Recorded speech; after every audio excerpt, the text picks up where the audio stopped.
Welcome to the Wealth Acceleration Podcast with your host, wealth coach Wade Reed. Hey, what's up, Money Masters? It's Wade Reed here, coming at you with another episode of the Wealth Acceleration Podcast. And today we're dealing with the topic of debt. Yes, the age-old debt that everyone seems to hate on, everyone seems to be so upset about, everyone seems to just freak out about how much debt they have and trying to get out of debt and wanting to live debt-free. It's a really interesting topic for me. It's something I have given serious thought to. I've contemplated on. I've pondered, what is the deal with debt? Why is it so emotionally charged? Of all the money topics, aside from taxes, that is, debt seems to be the biggest topic that comes up for everyone that I talk to. And I wonder where that comes from. So today's going to be another kind of Wade's musings, sharing some observations, sharing some thoughts, kind of pondering with you what's going on with debt, what debt is, how it works. Is there good debt, bad debt? Is it okay, from a Christian point of view to have debt or not? Is there any sort of morality around that? How about things like, if I get out of debt, what's next? Coming up with something else to give us focus and purpose. These are all things that are kind of on my mind. I want to chat through with you as we do this podcast today. So debt, my goodness.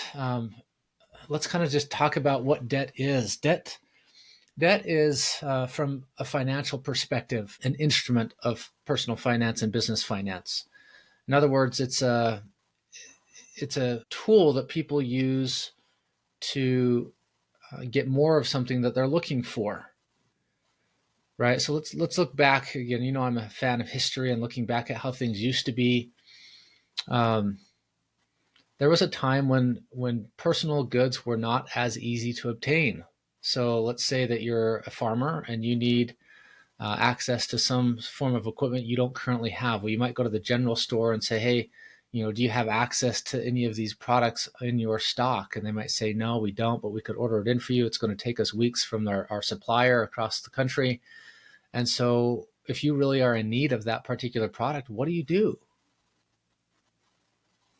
Well, hopefully you're in good relationship with your neighbors who might be miles away, but still your neighbors. You might come into town and have some sort of sociality at an event. And you're like, hey, neighbors, I'm looking for this piece of equipment. Does anyone have it available that I might borrow?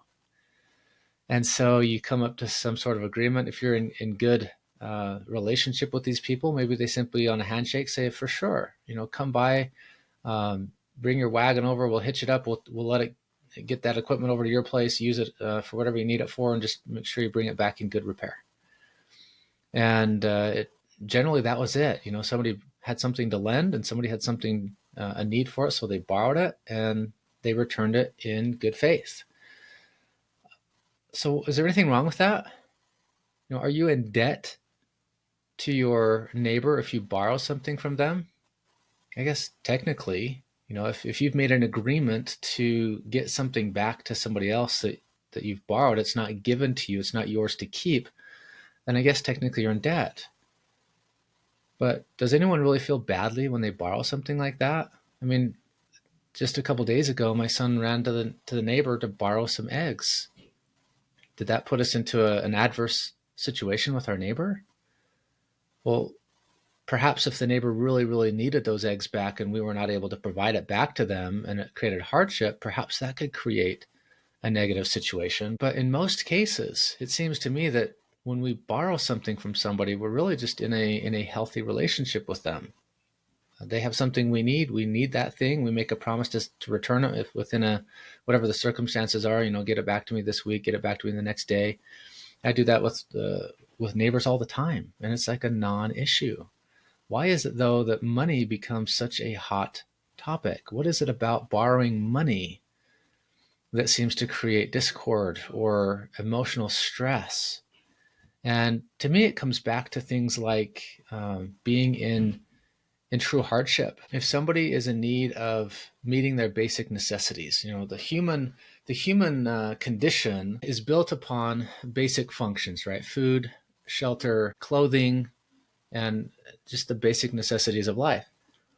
And when we're borrowing things, it may be that now you're emotionally distraught and you feel like you're failing at providing for your family. Usually it's men who that falls upon. Not that women don't, but generally the population, it's men who are out providing and protecting their families. It's just kind of a role that's been a common role for many, many years.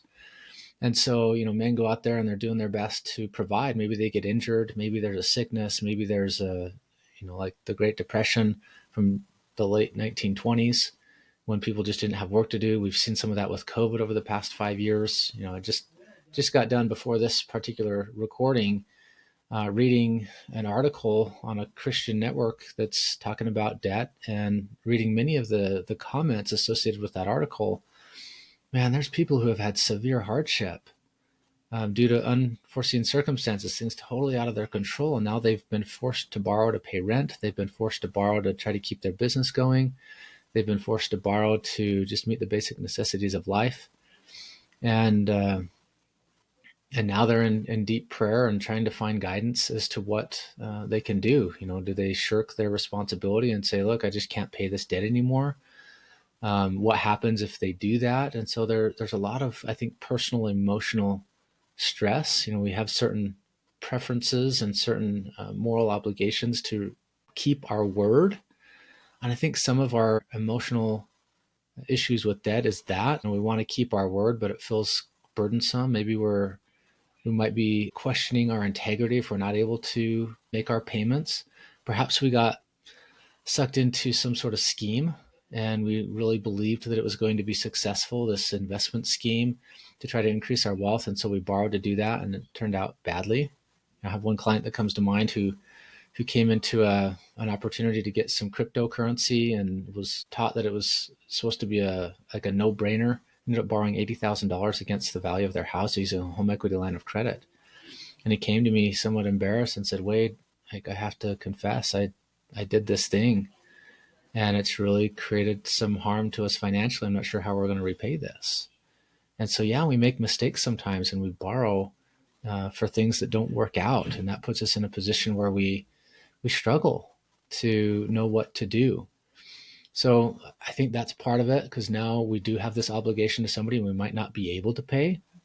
And so now we have to go kind of maybe even emotionally on our knees, not necessarily physically, but kind of emotionally. We have to work through that decision of, I need to go confess to the person I borrowed the money from that I'm not able to repay. And that's humiliating. Maybe it's humbling, but it could be humiliating. Those are really closely tied together. I feel like humiliating is that idea that it's a public confession and others are going to ridicule us, versus just the humility of going, wow, I made a mistake and I need to own up to that. And I need to find a new agreement with the person I borrowed money from.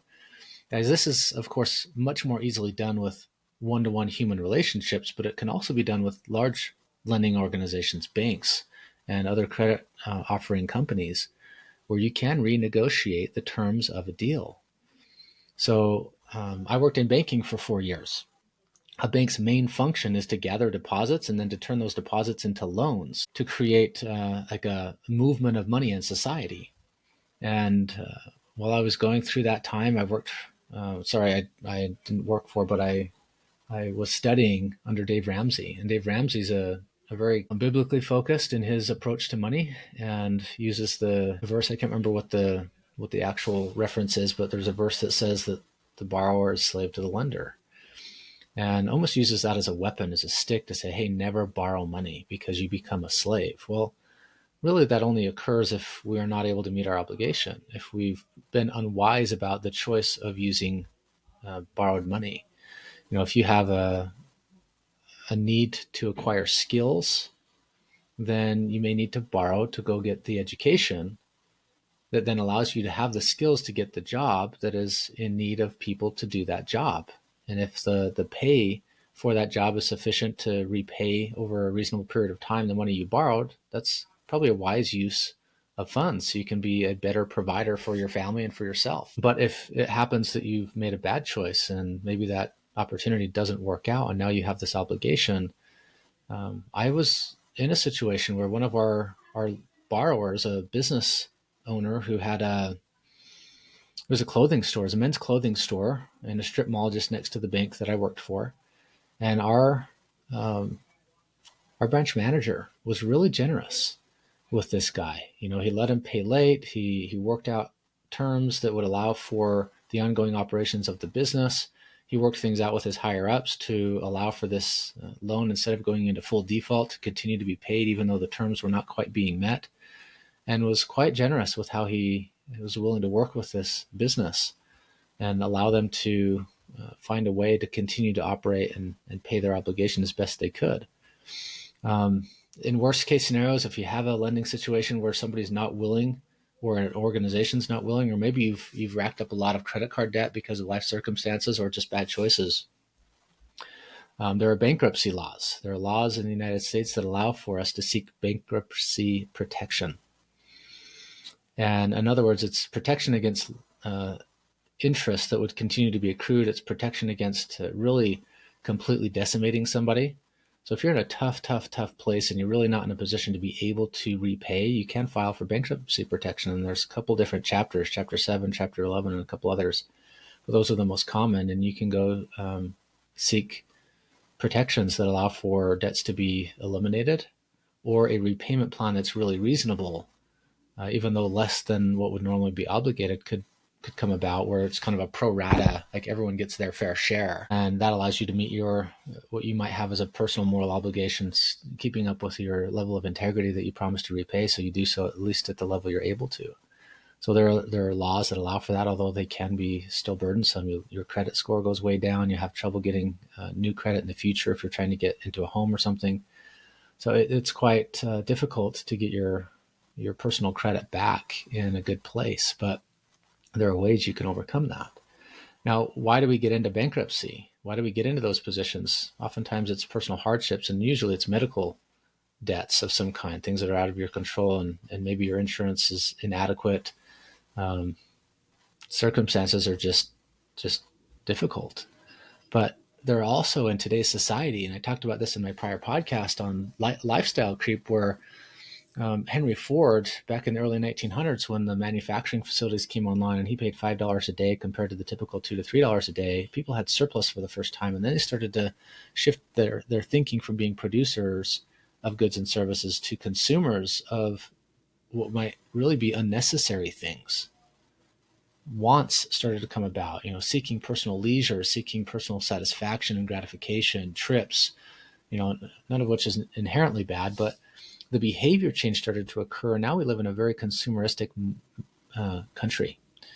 We're sold things that don't necessarily need to be purchased. And if we have surplus that is actually surplus, sure, we can go ahead and do those things. But oftentimes we get sucked into these buying decisions based on impulses and this desire for our brains to seek a dopamine high. There's a chemical in the brain that we get this instant gratification from our YouTube scrolls and from our purchase decisions. And if we do that too often, if we're trying to keep up with our peers and everything, man, I see a lot of people get into credit card debt. And that credit card debt piles up. And you think, I can get out of this one day. I can meet this payment. No big deal. I can meet this payment. No big deal. But before long, you've got thousands and tens of thousands of dollars built up. And yes, you might be able to meet your minimum payment, but your ability to make anything extra toward that becomes nearly impossible.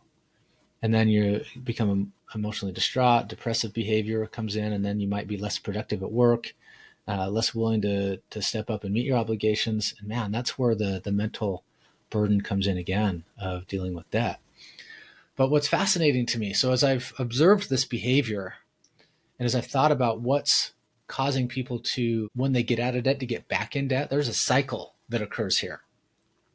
Again, back to Dave Ramsey for a minute here. When I was working in banking, I was training on his classes, and I would hear people on his radio show every Friday. He did this debt-free scream where people would call in and say, hey, I followed your baby steps and I did the debt snowball and I've got all my consumer debt taken care of. I've just got my house left. And he would allow them to tell their story, and then they would say, we're debt-free. But I knew people personally who had done that, who then almost immediately got back into debt. So something still didn't click, even though Dave Ramsey and myself, I'm a big fan of being mindful of your spending behavior. I've even got a tool I call the Spending Tracker and Planner that's available for free on my website. It's a Google sheet that allows for you to do some planning and to keep track of what your spending plan is. Often people refer to that as a budget. I hate that word because it's just got this negative connotation. But really what we're trying to do is be responsible, because you can have anything in life that you want. You just can't have everything. So that requires that we become mindful of our true values and our priorities in life, and determine with the limited resource we currently have of money, which in the long term may be unlimited of what you can acquire based on the value you provide to the world. But in the short term, it is limited. You have a limited quantity of dollars coming in from the value you're creating for your employer or your customers. You've got to be wise with that stuff. And what happens is the purpose of our life is often built around the spending behavior that we have. And we're motivated, like crazy motivated, to pay things off for a period of time, but then we don't have enough purpose for the next thing. So when we talk about life after debt, there is a life after debt, and oftentimes it's debt. But I don't want that for you. If you're in a position where you're working on getting out of debt, I want for you to have a life purpose beyond debt. I want for you to determine what is next. What sort of investment skills do you want to learn? What sort of new personal skills do you want to learn that you can earn more money? What sort of giving do you want to be able to do? And take those dollars that are being freed up as you pay off loans, those minimum payments that you are making, and perhaps you're making extra payments, all that cash flow, the hundreds to perhaps thousands of dollars a month that's going toward that debt snowball or avalanche, whatever you call it. That acceleration process of paying back debt, there will be cash flow freed up. And if you don't have a clear purpose for what those dollars are going to do, you will very quickly end up back in the same situation. We've got to have a higher purpose. That's why I go back to episode 1 of my podcast where I talk about having a financial vision for your future. You've got to have that clear. And you go back to my Lifestyle Creep podcast a couple episodes ago, and you recognize there needs to be a system in place. So how have I identified the 4-step process of my awesome methodology? Organize, systemize, optimize, maximize. It's literally from thousands of conversations and seeing people's behavior and going, okay, here's the proper steps. You got to get yourself financially organized. I got to know what my debts are. I've got to delineate every single one of them, not in a lump sum. Here's my total credit card debt, but what's each individual credit card? If you have student loans, not just the aggregate total balance of 40 to 250,000, whatever it is, every single line item. That's why in my Total Wealth Organizer, you'll see on the student loan section, there's 15 different line items, because a lot of the clients I've worked with have had lots of different loans. On the credit cards, there's 6 different credit cards. On the business, there's 4 different credit cards. So if you don't yet have this, you can go get my Personal Finance Essentials course, and it includes some basics of personal finance. You can use, of course, the podcast episodes here to give you the right framework, but then there's some really practical stuff in that, including my Total Wealth Organizer, or perhaps you can pick it up as a standalone item if you prefer. But it's an organization tool that will help you know where you're at, so then you can make a plan. I even have on my balance sheet tab, after you've plugged in all your debts, there's another tab that says loan details, and it has a way to organize your debts in what I call the cash flow index. Now, I'm not the only one to use this term. It's come from many, many different people. It's basically just a measure of your minimum payment, how many payments you have left to pay off the balance. It's a really simple metric, but it's really useful. And you'll find that the lower the number on that cash flow index, if it's below 75, then it's something that should be accelerated. If it's 75 to 125, then it's something that can just make minimum payments. And if it's above 126, it's really efficient. So we don't really need to focus on that one right now. And so these payments, usually it's credit cards, usually it's car loans that are the ones that need to be focused on first, maybe a personal loan at the bank. Maybe you've got a loan from your 401k that you need to repay. Like all these ones, it'll automate which ones fall into that category. You'll see what the total balance is and what the minimum payments are, what the actual payments are. So I've got a system already in there for debt repayment, but again, there has to be life after debt. So you need to have a higher purpose beyond that. Now, I want to make one other comment on this. Not only debt, but also other obligations we take on, subscriptions. I once had a subscription for clothing to come to my house because I wanted to test out, me not having to go shopping, but have somebody kind of be a personal shopper. So I temporarily had a subscription to get some clothing. We have entertainment subscriptions Hulu, Disney, Amazon Prime, Netflix, all that stuff. You might have a membership to a gym. You might have agreed to some other sort of ongoing monthly commitment. Why do we do that stuff? Well, we like to enjoy our life, right? Lifestyle, of course. We want to live wealthy today, and I'm all about that, but also within a measure of wisdom. And so these sort of payments that we take on also tend to give us purpose for our money, usually out of an absence of having a higher purpose, a bigger life vision. So we succumb to the day-to-day spending of all of our money, as opposed to having a brighter future and setting money aside for the opportunity to change jobs, for the opportunity to give generously, for the opportunity to retire, so you don't have to work your entire life. Again, I talked about that on a prior podcast, having purpose in retirement, retiring to something rather than from it. Well, likewise, in our earlier years, I'm 43, I've got a purpose to continue raising my family and being able to help them get into college, down payments for houses. So I've got to have money set aside for those things. They're going on missions for the church we belong to, and there's some costs associated with that out of our pocket. There's vehicle repairs. There's all kinds of things that are current, but also future. And we need to have a higher purpose and set money aside for various reasons, short-term, middle-term, and long-term things. And the system for that I've come to really appreciate is like this. 10% is always set aside for giving, a tithe. 20% is for current and future savings needs, and 70% is what we have available for lifestyle. Now, I'd prefer that to be actually more like 30% going to savings, but if you can get toward 20% on savings, and if you're in debt and need to repay debt, most of that 20% is debt repayment money that's specifically allocated for that, because once it gets done paying off debt, it then can be used to save and invest. So there's a particular account that I like to have, an intermediary account. Again, back to my lifestyle creep conversation on the systemization of money. We need to have an account everything goes through that automatically captures it, so that instead of it getting sucked into lifestyle, it gets made available for decisions. It's temporarily held in a position where it's not to be spent. It's to be waited upon until a right opportunity comes along, where we can think about, make evaluations of different opportunities and choose the right things. All right. So we've talked about some of the emotional side of debt. We've talked about some of the practical side of debt. We've talked about some of the purpose side that debt gives us, and why people go back into debt, because they didn't have a higher purpose beyond that, and maybe hadn't planned sufficiently to stay out of debt. For example, let me give you one more. Cars. Working with the Dave Ramsey model, I think he teaches people right, but often it's misunderstood. And that is when you pay for a car with cash. It says cash is king, debt is dumb. For the most part, that's true. Cash is king. Well, listen to this. When you go buy a car in cash, let's say you have $20,000 to pay for a car. What happens to the payment you would have made to a bank? If you had instead borrowed $20,000, would you have made your payments on a regular basis? I would venture to say most likely yes, like on a very high 90% likelihood of yes. And let's assume you had $20,000 in the bank and it was earning 3%. So your loan is, say, 5 years. And I haven't done the math on this, but you can kind of estimate it's going to be bigger. If you have $20,000 in the bank and you're earning 3% a year, which is meager, but it's still something, you're going to have more than $20,000 5 years from now. What about the car loan? Will it be paid off five years from now? Let's assume it's $500 a month payment. Yeah, the car loan will be paid off in 5 years, and you'll have cash in the bank.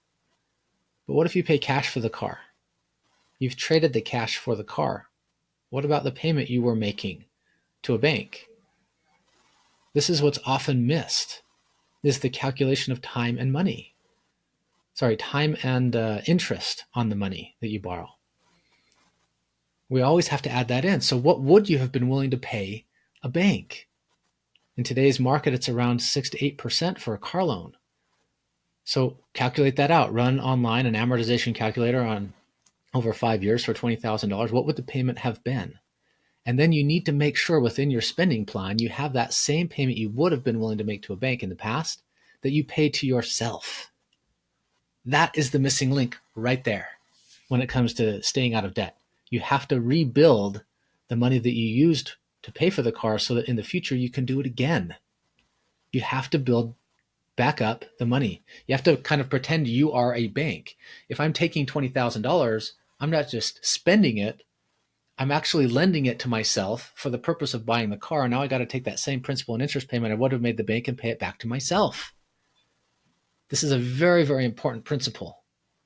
If we are in the past willing to borrow from banks and repay, we need to act as ourselves and have the same level of integrity with ourselves. This will get you out of that debt cycle. Having a spending plan that's consistent, having an account intermediary to your earnings before you spend that captures everything. I call it the wealth capture / clearing account. And then you have a repayment plan to yourself if you ever pay cash for large purchases, so that you recapture those dollars that would have gone to a bank, but instead you get to keep them in your own system for long-term savings. Now, just to seed something, in the work I do as a life insurance agent, we use whole life insurance as one of those tools as you have sufficient cash to meet your basic emergency fund to start to shift money over to this surplus that's building up. Whole life insurance consistently does 4.5% to 5% tax-free, which is equivalent to 6.5% to 9% depending on your tax bracket. And you get this guarantee of death benefit that comes along with it that protects your family. And it's liquid, like a bank savings account. And so as clients I have who still want that sort of forced savings plan, adding a whole life insurance that's designed properly for high early cash value that has very minimal obligation, but high potential for accumulating cash may make sense. It's something that's worth looking into and understanding more. There are other things aside from a bank savings account that can have still the safety of a savings account, but higher earning potential with tax advantages. And that's where I have fallen in love over the years with whole life insurance as an asset. The only insurance product that is an asset, as a matter of fact. Everything else is just a protection vehicle, but this is both a wealth building and a protection vehicle. So just some food for thought for future planning. Now, last thing I want to do as we wrap up today, one of my mentors, Garrett Gunderson, in a recent event I was at with him, used an exercise he calls the wealth exercise.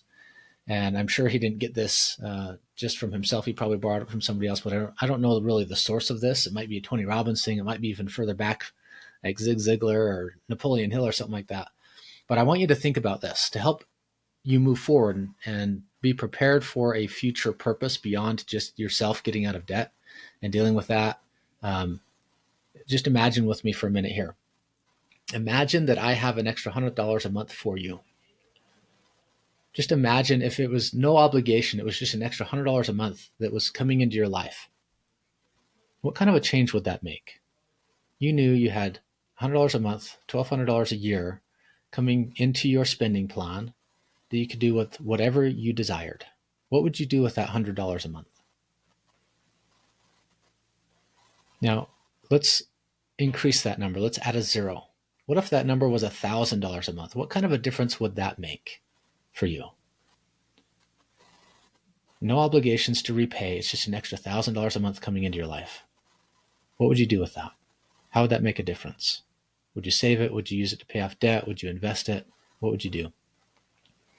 Okay, let's add another zero. What if you had $10,000 a month coming in? Totally extra on top of everything else that you're earning from your business, from your W-2 wage, from whatever it is that's earning income for you, an extra $10,000 a month. What can you do with that? How is your life different? How is other people's lives different? Now, what if it's $100,000 a month coming in? Now, for many of you, it's unfathomable to have $100,000 a month. A lot of people are barely getting $100,000 a year, let alone $100,000 a month. So that might be beyond many of your thinking to have ever gone that far. But just imagine those of you who are at that level, who have millions of dollars in your businesses coming in, and so you're used to large numbers. What would an extra $100,000 a month in your personal life do for you? Okay, let's take it one step further. $1 million a month. How is life different? How is your life's purpose different? How is what you do with your time different?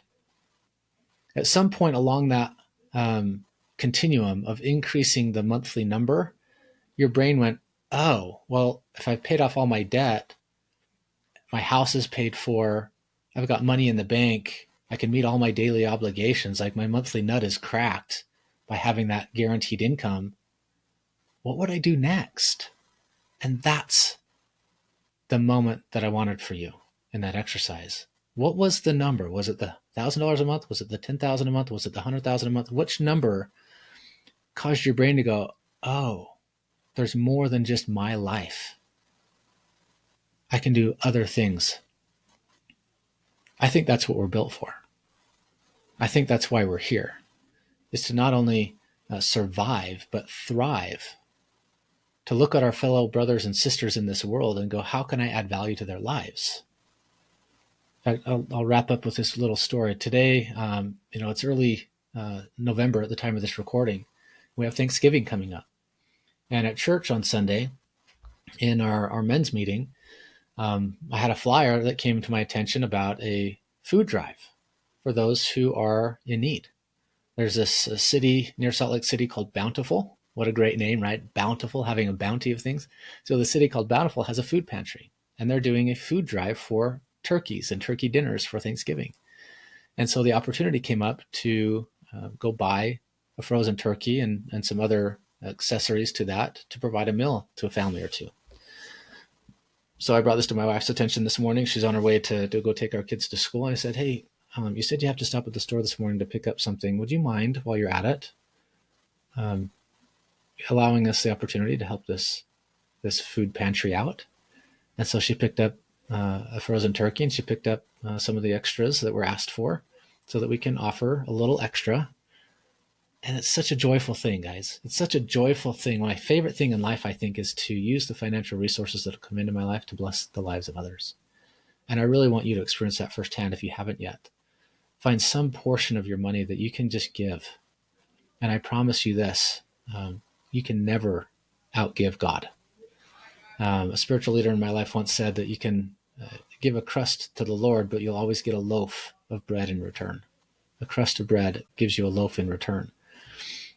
Dallas Jenkins, the founder of the series The Chosen, in a recent talk he did at Brigham Young University, talked about loaves and fishes, the miracle of the 5,000, those of you who are familiar with that. When Jesus was teaching for several days, the people had become physically hungry. They were in a time where they were in need. They couldn't go get food from the market. It was too far away. It was too far into the end of the day. And so he said, who among you has something to offer? And there were 2 loaves and 5 fishes from this young boy. And Jesus multiplied. He thanked God, and then he multiplied that to feed not only the 5,000, but the scripture also says 5,000 men plus women and children. So it was actually probably 10,000 or more people. And yet the disciples brought back the baskets full and overflowing. You cannot outgive God, guys. And so I invite you to test that. Whether you're true believers or not, test the principle of giving and allow the law of reciprocity to kick in. At some point, you will always get more back. It may not be physical, material things. It may not be actual dollars, but it will return itself.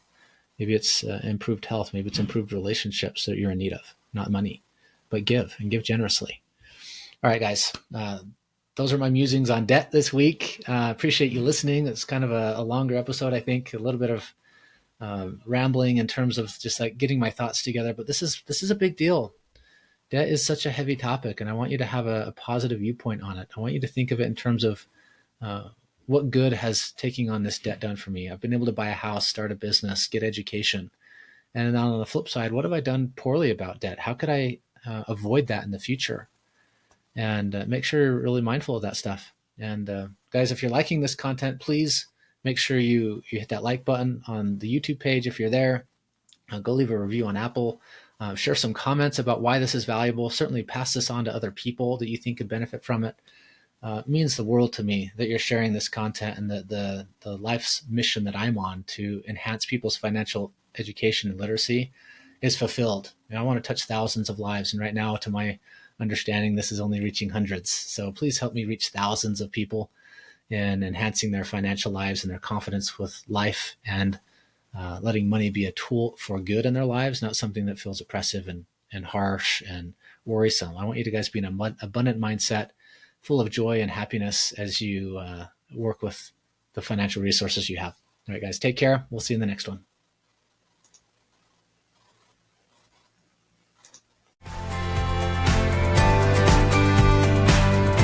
Thanks for tuning in to the Wealth Acceleration Podcast. We hope the insights from today's episode help you streamline your finances and grow your wealth stress-free. For show notes from today's episode and more tips on creating a comprehensive wealth-building plan, visit moneymasterycoaching.com.